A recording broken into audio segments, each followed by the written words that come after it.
saw Gab's wearing checks tonight. Jack, what are you up to, Gab? I've never seen you in checks before.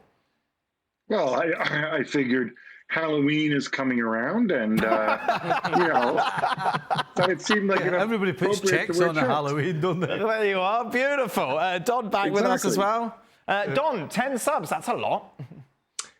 That is a lot, and that would favour the big clubs like you wouldn't believe. Can you imagine if Luton Town wanted 10 subs, what sort of standard they'd be bringing off the bench? I would imagine a lot of kids. So he's crying because he's got a couple of injuries, potentially a couple of big ones. If Jesus is missing and Martinelli and Saka's played an awful lot of games. I half get his point, but very, very far-fetched if he wants 10 substitutions. Gab, what's the chances?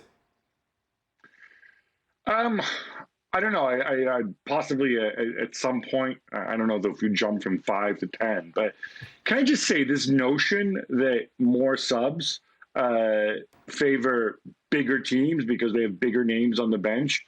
It's been statistically proven. We've got years of data. That's not actually the case. Well, the biggest discriminant is a difference between the guys you have on the pitch and the guys you can bring on. So if you have very good players on the pitch and you're replacing them with very good players, then obviously that helps you. If you've got average players on the pitch and you're replacing them with average players off the bench, then it kind of works out the same. All it means is that I think it gives managers more leverage to switch things around, that to maybe mitigate the effects of fatigue and whatnot. So I don't know how much I agree with Don that it would necessarily favor the bigger clubs. It just depends how the clubs are constructed.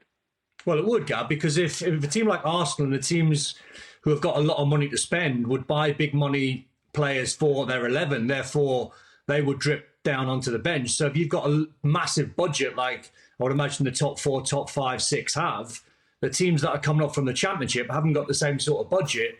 So therefore, necessarily, you'd be looking at a team and a squad and benches that are not going to be as strong if teams have got so much money to spend to strengthen their teams and squads. But it all depends. I mean, everybody has a 25-man squad, so it all depends how you construct that. Do you build your squad with 11 superstars, or do you want a 25-man squad where everybody is roughly equal? Your third choice right back isn't going to play very often, but if you set it up in such a way that maybe he's roughly equal to your first choice and second choice, and then maybe you dole out the playing time differently.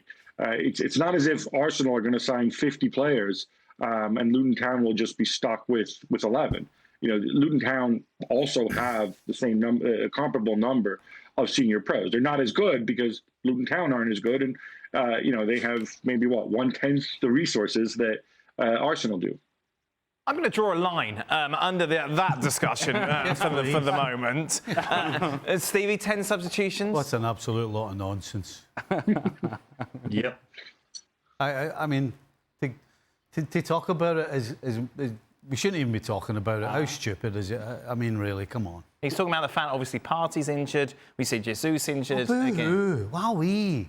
Listen, part of we talk about league titles, regardless of what country it is, because over a longer period of time, and you have to be more consistent over a period of time, and there's a lot of things go into it.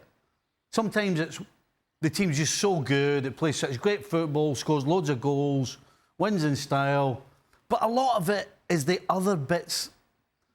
There's a lot of reasons why different people watch football. Mm-hmm. And part of the reason as well is 38 games takes great desire, it takes fitness, it takes strength, it takes all of those things, apart from ability and having a big squad and all the rest of it.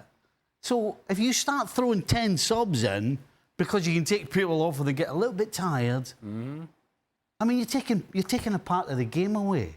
I mean, so it's just madness. It's absolute nonsense. 10 subs. As a player, how would you feel about it, Ali? Awful. I mean, where does it stop? Might as well become basketball, and you can come in and out as long as you want or as much as you want. See, there's a thing about being a starter, right? There is something about being a starter, earning that place and keeping that place. when you have, like, let's just throw that number because Mikel Arteta threw that number out, but I'm with you, Stevie, having this conversation validates the nonsense. 10 players, 10 substitutes that you can bring onto the field. You are changing, essentially, the whole look of the team. You are changing everything about the game. And so the game that you began to play is not the same game that you end up playing. And in changing that, you're also taking away, and I agree wholeheartedly with Stevie, you're taking away from the fitness factor. Fitness, somebody that can run forever and ever and ever, that is an ability.